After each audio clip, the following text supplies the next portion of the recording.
Thank you very much for a very interesting talk. I'd like to now open the floor for any questions for Dr. Hashim. Yes. Yeah, maybe so.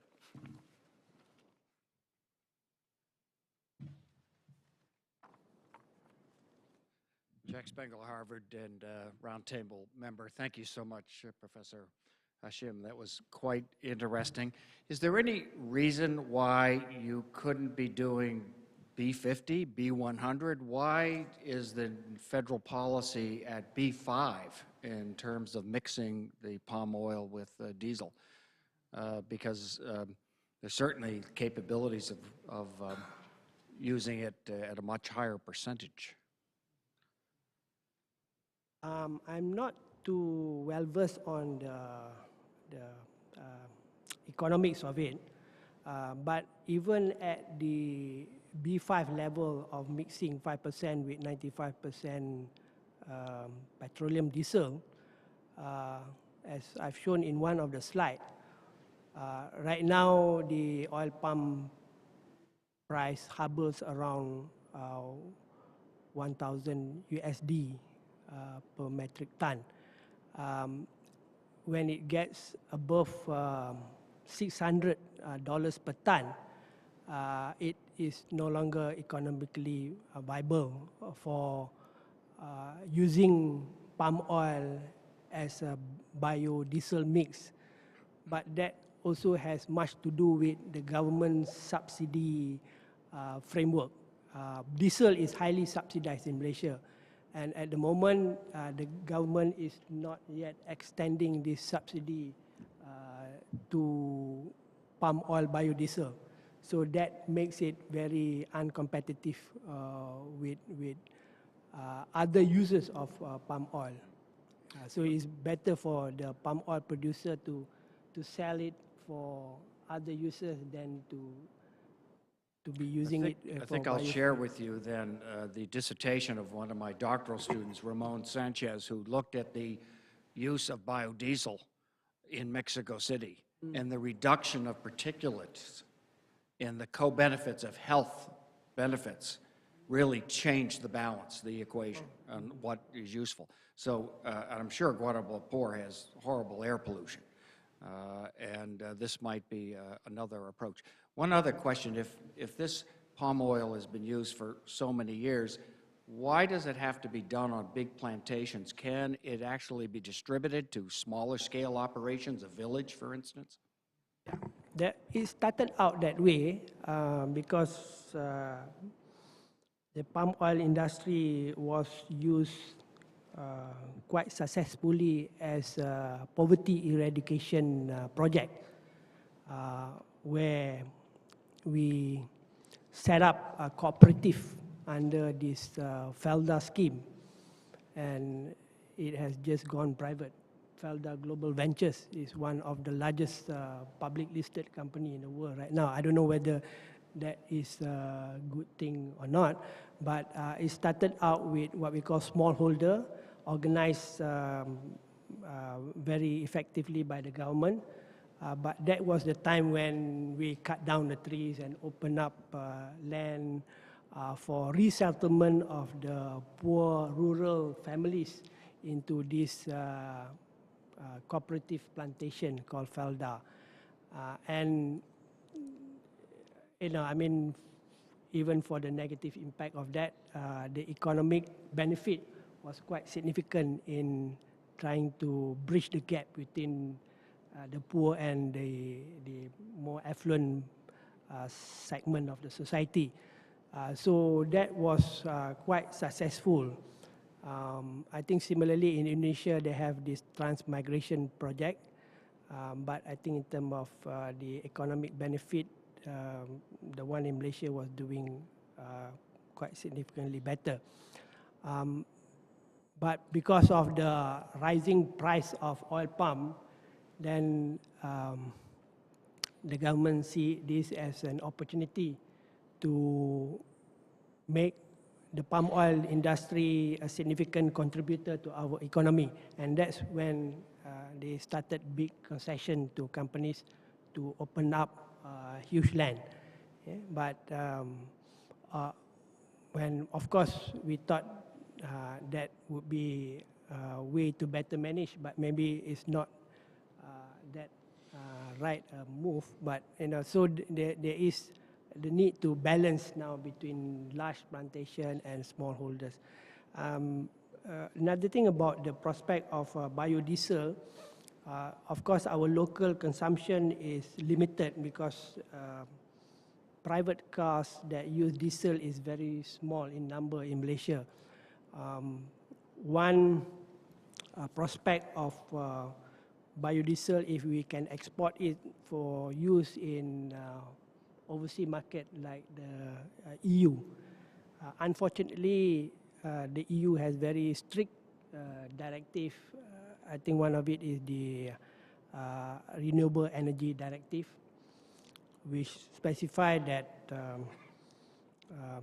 biofuel sources that can be used as a mix for diesel in Europe has to have carbon reduction from life cycle analysis of at least 35% carbon reduction. So far, they have only given, I believe, 19% for palm biodiesel. Of course, you can argue in terms of the calculation and all that, but because of that, we cannot penetrate the European market at the moment. So there's no prospect of selling it to Europe. And there is also the argument of where the palm oil are being planted.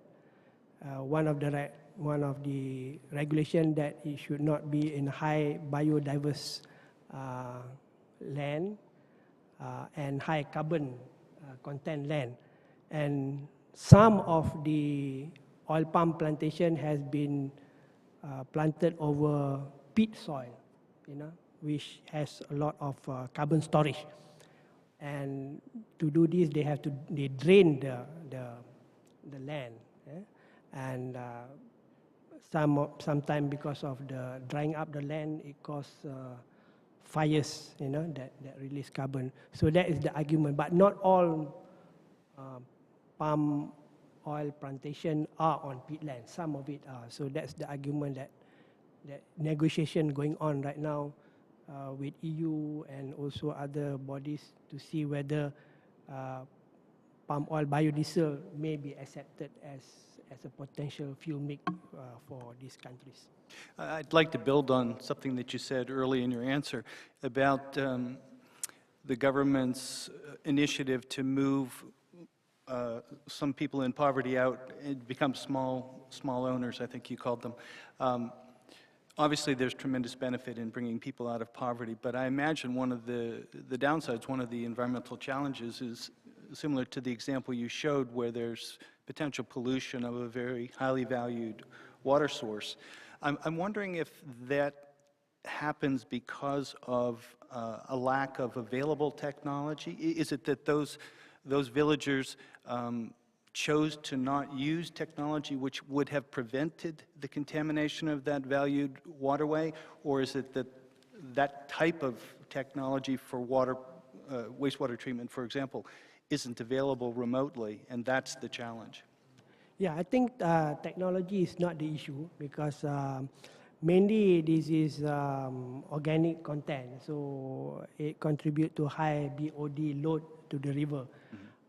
So, they can be easily treated in not sophisticated water treatment plant before release. And one of the reasons that we move from smallholders to larger plantation is because of the greater potential for yield. If I'm not mistaken, the large oil palm plantation yield is double the smallholder. So that was one of the strategy to increase production. But I must say that the smallholders tend to be more environmentally conscious compared to the bigger plantation management. And these huge plantations are located away from a regulatory agency, you know, in remote areas. So of course, you know, this give them the opportunity to violate the laws and all that. Okay. Yeah, but the technology is not a problem. In fact, we have research now that are viable that can change some of the waste into fertilizers, you know, for energy use. For example, the empty fruit bunch, once you have extracted the oil, they can be used in biomass plant to generate electricity. So, but you know, if you do not regulate, then you give the people the opportunity to take the easy way out. Yeah. So. Okay. Dick, question? Richard Jackson, UCLA, member of the Roundtable. First, a quick question. I actually don't know what oleofuels are. I'm assuming it has something to do with food, but I wonder if you'd comment on that. Yeah, oleochemicals turn into product for food additive. Yeah, I'm not that familiar with the chemistry of it, but they are used as food substitute and food additive, fatty acid and things like that. And that is a very potentially promising. That is not a problem in Malaysia. We have had oleo chemical plants that produce products that are being exported all over the world. Just two very quick comments. One is I have to admit I was charmed by the story of those cute little barn owls doing the work and reducing snake bites and rodent loads, and cattle having to reduce the need for something as toxic and worrisome as paraquat in the field. So it's a lovely story, but it makes me think about the need for a larger health impact assessment. And that oftentimes as we do these environmental impact assessments, we forget this larger range. And I see this country as moving much more strongly in the direction of looking at health impact assessment rather than just a more narrow environmental impact assessment. And as I listen to your story, I'm seeing that if you only do an environmental impact assessment, a lot of the richness and importance of this will be lost to the decision makers. Al McCartland, member of the Roundtable.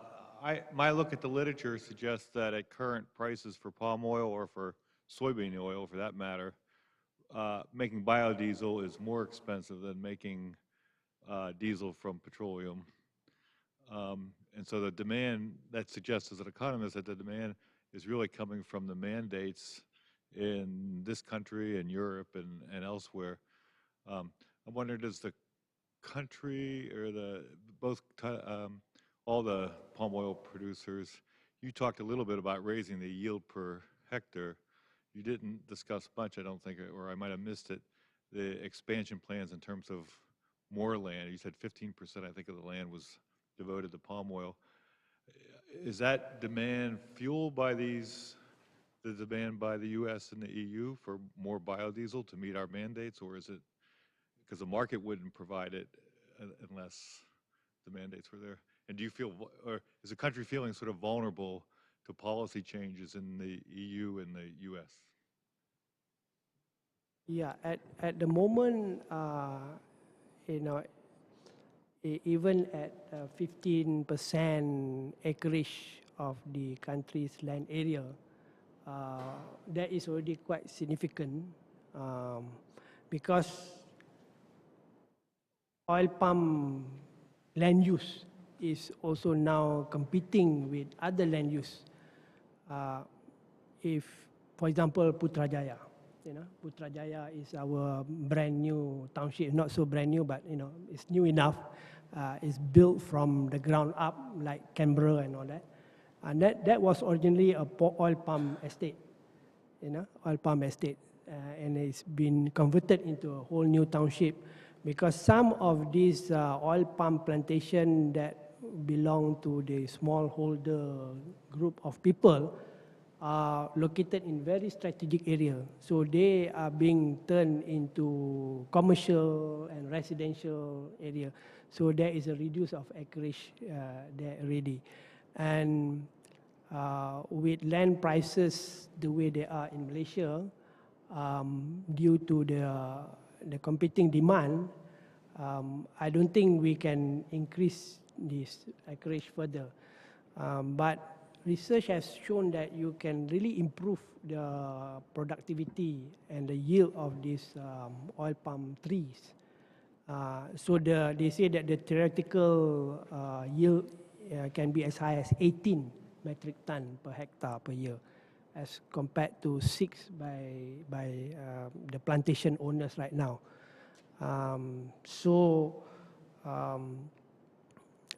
The focus now is on scientific manipulation. We have the palm oil genome project, trying to come up with better varieties of oil palm.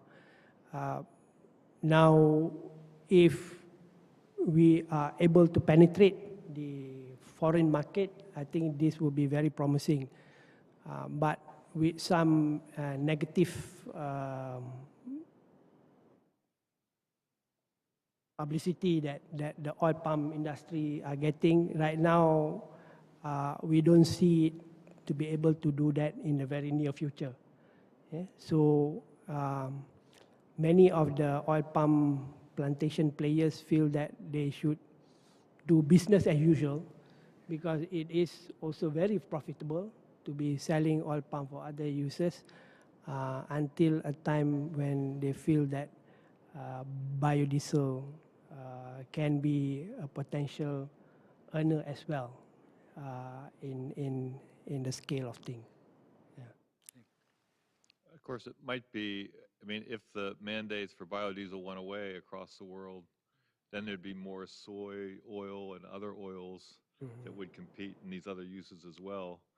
And I think you'd see a general price fall for all oils, but including palm, even though palm might not be dominating the diesel market. Yeah, I mean, it has tripled within a very short period of time. Yeah. Well, if there are no other questions, then please join me in thanking Dr. Hashim again for joining us.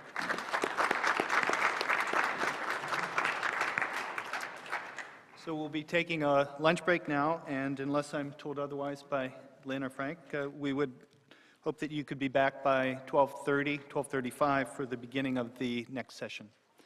Thank you.